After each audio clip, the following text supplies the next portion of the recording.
You're not a real man. My ex would never say no to me. She snapped in front of her friends, so I ghosted her without a word. Now she's begging to talk, but even her ex blocked her, and I don't even think about her anymore. Hey viewers, before we move on to the video, please make sure to subscribe to the channel and hit the like button if you want to see more stories like this. Thanks. I always thought staying calm was a strength. My dad used to say, "Don't raise your voice, raise your standards." That stuck with me. I'm not loud. I'm not dramatic. I don't make scenes. And for most of our relationship, Ava said she loved that about me. "You're so steady," she told me once, tracing her fingers down my arm. "You make me feel safe." I believed her. I believed a lot of things she said. We'd been dating for about 2 years. I met her at a mutual friend's game night, and she was electric. Confident, flirty, always the center of attention. Meanwhile, I was the quiet guy on the couch sipping a drink, watching everyone else bounce off the walls. She liked that about me. At first, for the first few months, things were great. She loved that I cooked for her, remembered the small stuff, didn't play games. I was stable, supportive, and gave her space to be herself. But somewhere along the way, that stopped being enough. Little things started to shift. Compliments turned into backhanded jabs. "You're so responsible," became, "God, you're such a rule follower." "Thanks for planning that weekend trip," became, "You never do anything spontaneous." Then came the comparisons. Not constant. Not at first. Just little throwaway comments. "Jason used to surprise me with stuff like this all the time," she said once when I brought home dinner from a new restaurant. Jason, her ex. The first time she mentioned him, we were just talking late one night, and she said, "He was intense. Too much. Controlling, even." But sometimes I miss how passionate he was. I let it go. I figured everyone has an ex they remember in a weird, toxic way. Nostalgia's a liar. But then he started coming up more often. Not in a fond way, not directly, but always as some kind of benchmark. Some twisted idea of what a real man should be. The irony? She used to cry talking about how Jason treated her. She told me once he tracked her phone, showed up at her job, took her credit card, and vanished for 3 days. And now she was calling him passionate. The part of me that still cared tried to understand. Maybe she missed the drama. Maybe I was too predictable. But deep down, I think she just missed attention. Any kind, even the destructive kind. I should have left sooner. I know that now. But at the time, I just tried harder. Took her on trips. Listened more. Said yes to more things. The more I gave, the more she seemed to resent me for it. Then came the night that snapped it all in half. It was her friend Madison's birthday. Big rooftop party, lots of people I didn't know. Ava was drinking early. She always got louder after 2 glasses of wine, and tonight she was already on her 3rd when we walked in. She introduced me as her boyfriend, but almost like it was a joke. "This is Daniel, the reliable one," she said, laughing. "He's not going to throw me off a balcony like Jason threatened once." Upgrade, right? Everyone laughed. I didn't. I just smiled politely and got us drinks. I should have left then. I wish I had. Later that night, while we were sitting with a few of her friends on this low couch by the heaters, she pulled out her phone and started showing them photos of this luxury apartment downtown. "I'm thinking of signing the lease," she said, grinning at me like it was some romantic surprise. "Isn't it cute?" I raised an eyebrow. "You're signing it?" She shrugged. "Well, we'll both be on the lease, obviously." That was the first I'd heard of it. I kept my voice low. "Ava, we haven't even talked about this. That's a 12-month lease. Downtown rent isn't cheap." She rolled her eyes, loud enough for everyone to hear. "Here we go. I'm not trying to argue," I said calmly. "I'm saying we should talk about it. Privately." Then she turned to her friends and said, "This is what I mean. He can't make a decision unless it's in a spreadsheet." I sat back, silent. And then she snapped. Loud. In front of everyone. "You're not a real man," she said. Her voice slurred just enough to sharpen it. "Jason would never say no to me. He just handled things. You're scared of everything." The music didn't stop. The conversations didn't freeze. But the air did. Her friends looked away. One of them mumbled something about going to get another drink. I just stood up. Didn't yell. Didn't argue. Didn't even look at her. I finished my beer, put the empty bottle down on the table, and walked out of the party without a word. That was the last time I saw Ava. At least, for a while. I didn't answer her texts that night. Didn't respond the next morning either. By noon, I'd blocked her on everything. Phone, socials, even Venmo. I didn't post anything, didn't announce anything. I just vanished from her life. She wasn't expecting that. Ava was used to yelling, crying, storming out, and then making up the next day. She was used to drama and snap forgiveness. But I don't work that way. I moved out of our shared apartment the next day while she was still at work. I'd already been paying most of the rent anyway. I packed up everything that was mine and left the key on the kitchen counter. No note, no closure, just silence. At first, she acted like it was nothing. A few messages came in from an unknown number. So you're ghosting me now? That's cute. You'll come crawling back like you always do. It was a party. I was drunk. Grow up. I didn't reply. 2 days later. You seriously just moved out without a word? You're overreacting. I was just mad. We're supposed to talk through stuff. You're acting like some petty child. Fine. If you want to act like this, stay gone. I did. And the longer I stayed gone, the more it seemed to unravel her. By the end of the week, the tone changed completely. Can we please just talk? 1 coffee. 5 minutes. I messed up. I was drunk and stupid. You know I didn't mean that. You're not even going to give me a chance to explain? I read them all, but I never responded. There wasn't anything to explain. She said what she meant. You're not a real man. Jason would never say no to me. She wanted control. She wanted someone to chase her after being publicly humiliated. She wanted the old pattern. Cruelty, silence, then attention. I wasn't giving it to her. That's when the outside pressure started. Her best friend, Camila, texted me. Ava's been crying for days. I know she messed up, but no one deserves to be ignored like this.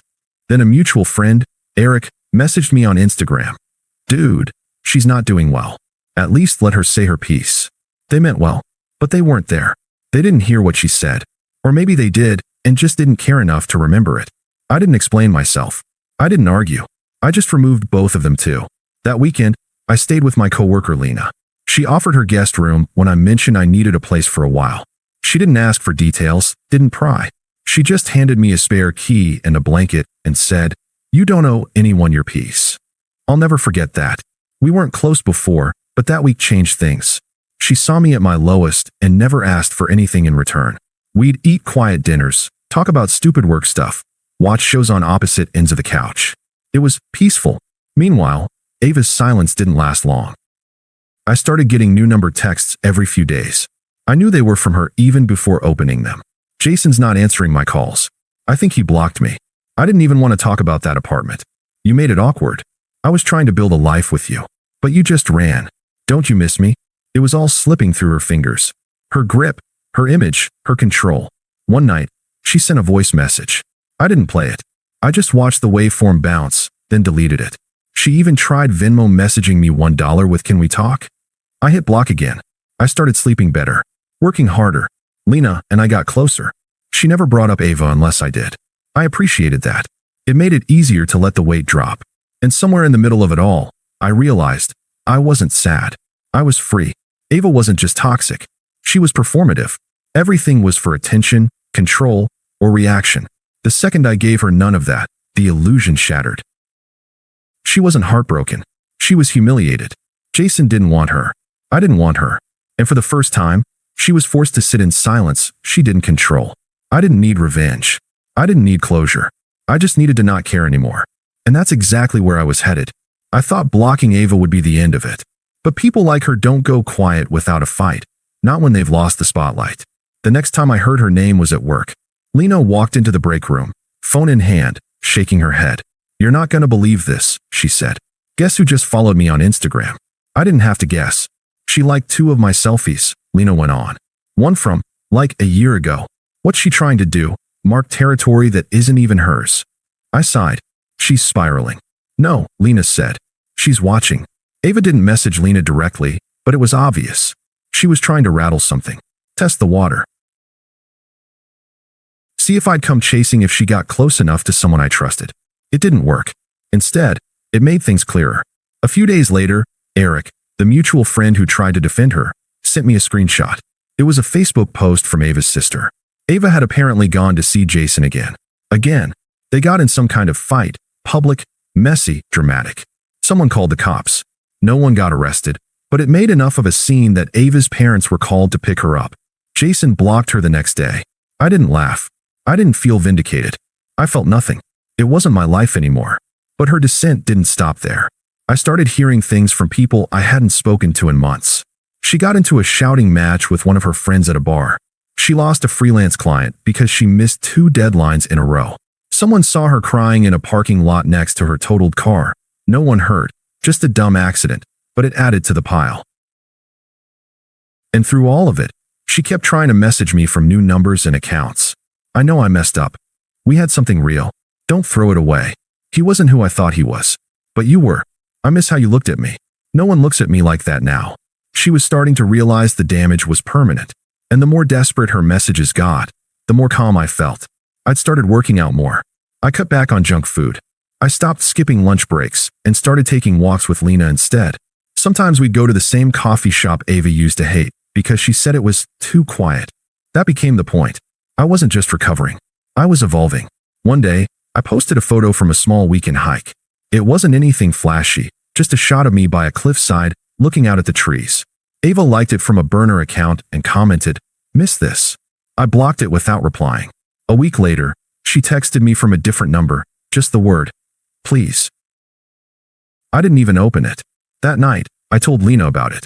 We were having dinner on her patio, just the two of us, watching the sky turn orange behind the city skyline. "She still reaching out?" she asked. "Every few days." Lena took a sip of wine, then leaned back in her chair. "You know, some people think silence is cruel." I nodded. "But not everyone deserves words." She smiled. "Exactly. I'd never told Lena everything about what happened with Ava, but she knew enough. And in that moment, I realized I didn't need to tell her more. That part of my life wasn't worth explaining anymore. It was behind me. Ava was behind me. And she hated that. Because the worst punishment for someone like her wasn't anger, or insults, or revenge. It was indifference. And I had plenty to give. I should have known it wouldn't stop at texts. The night she showed up, I was alone at Lena's. Lena was visiting family for the weekend, and I was sitting on the couch eating leftovers, halfway through a documentary. I didn't hear the knock at first.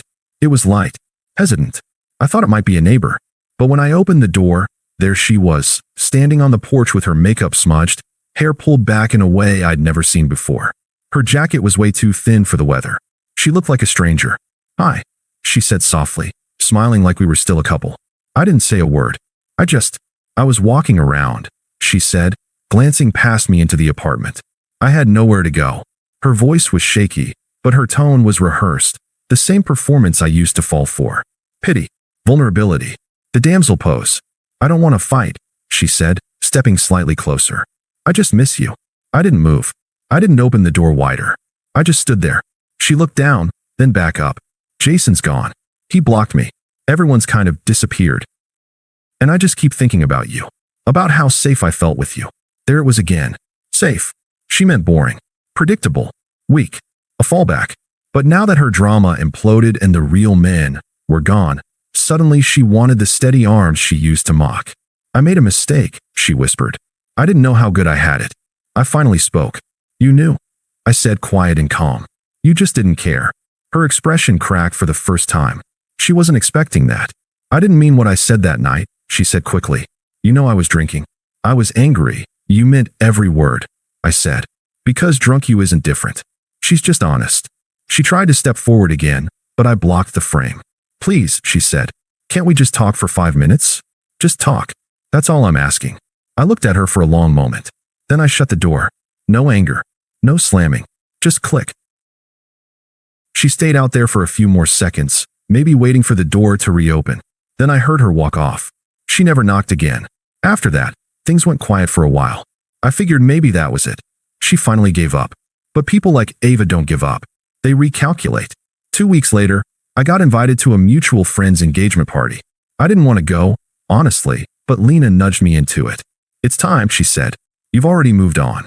Why hide it?" She wasn't wrong. I wore a clean button-up, showed up late, and kept things casual. I didn't drink. I didn't linger. I just made my rounds, said hi to old friends, and found a quiet spot by the back patio with a plate of food and peace. And then I heard her laugh. "Ava." I turned slowly. She was standing by the bar inside, talking to someone I didn't recognize. Dressed like she was trying way too hard to look like she wasn't trying. She saw me before I could turn away. Our eyes met for just a second, and she broke away from her group and came straight toward me. "Hey," she said, breathless. "Didn't think I'd see you here." I nodded once. "It's a small city." She laughed awkwardly. then looked down at her shoes like this was some kind of rom-com. I just wanted to say, I'm really sorry for everything. For how I treated you. For what I said that night. I said nothing. She took it as an invitation to keep going. I didn't mean it. You know that, right? I was drunk. I was trying to impress my friends. It was stupid. I let her talk. I was scared, she said. You were so calm all the time. It made me feel alone. Like you didn't care. I finally spoke. I was calm because I trusted you. I said. Because I thought we were partners. Turns out, I was alone the whole time. She blinked hard, like she was trying not to cry. Jason's not who I thought he was, she whispered. He used me. I was so stupid. You were selfish, I corrected. Not stupid. You knew exactly what you were doing.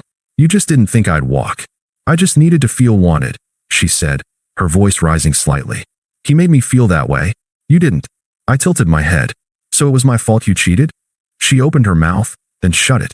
I didn't cheat, she muttered weakly. No, I said. You just degraded me in public and chased the guy you used to cry about. That's not cheating. It's just pathetic. Her face twisted. You think you're better than me now, don't you? No, I said. I've always been better. I just didn't realize it until you showed me who you really are. She stared at me, waiting for me to flinch. I didn't. Lena walked up beside me a second later. You ready to go? I nodded and turned back to Ava one last time. I hope you figure yourself out, I said. But I'm not going to be part of the mess you leave behind anymore. Then I walked out with Lena. Ava didn't follow. She hasn't reached out since. It's been months now. Ava's name doesn't come up anymore. Not from friends, not from messages, not from my own thoughts. She's just gone. I still see her accounts sometimes. New ones, each with fewer followers, each one quieter than the last. I don't block them anymore. I don't need to. Some ghosts haunt you. Others fade when you stop chasing them. I didn't win anything. I didn't get revenge. I just stopped giving her power. Now I sleep well, eat better, and spend my weekends with people who don't drain me. Lena and I still hang out. Maybe something more is growing there, maybe not. Either way, it's healthy, easy, real. Ava once said, Jason would never say no to me. Well, now neither of us says anything to her. And somehow, that silence says it all. Thanks for watching. Make sure to subscribe to the channel and hit the like button. What do you think about this story? Share it in the comments.